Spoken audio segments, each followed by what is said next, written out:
بعزها، بعز حاكمها وعز شعبها. امين. طبعا على هذا الكلام الجميل انا ما اتوقع انك كشاعر ما قلت شيء في صلالة. والله يا طويل العمر قلنا. شوف يا طويل العمر، احنا طماعين والمتابعين ايضا طماعين. والله نتشرف احنا يا طويل العمر، والقصيد يقولون عندنا ثمنه طلبته. شفت وانت طلبت وعلى العين والراس يا خرامي. تسلم. يقول ابيات بسيطه، يقول يا ليتني دايم انا ازور ربع لي هنا من قبيله المهره، ونعم بقبائل صلاه كلهم، وسويت له ابيات بسيطه.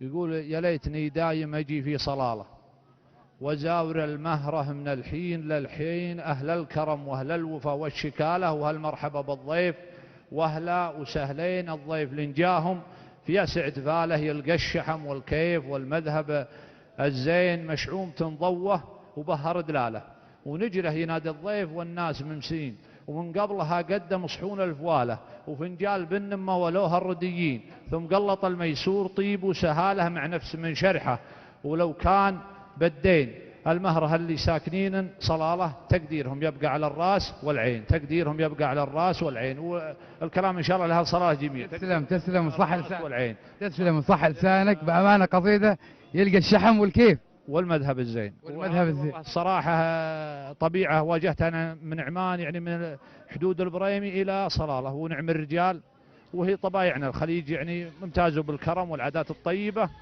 وعسى الله على ما قال يزيدهم من زوايد فضل. يعطيك العافيه.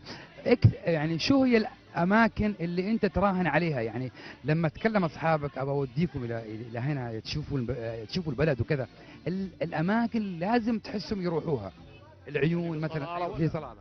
شوف سلطنه عمان كبرها عامه صراحه تمتاز بعده تضاريس جغرافيه، يعني من ساحل، من جبل، من سهل، من صحراء.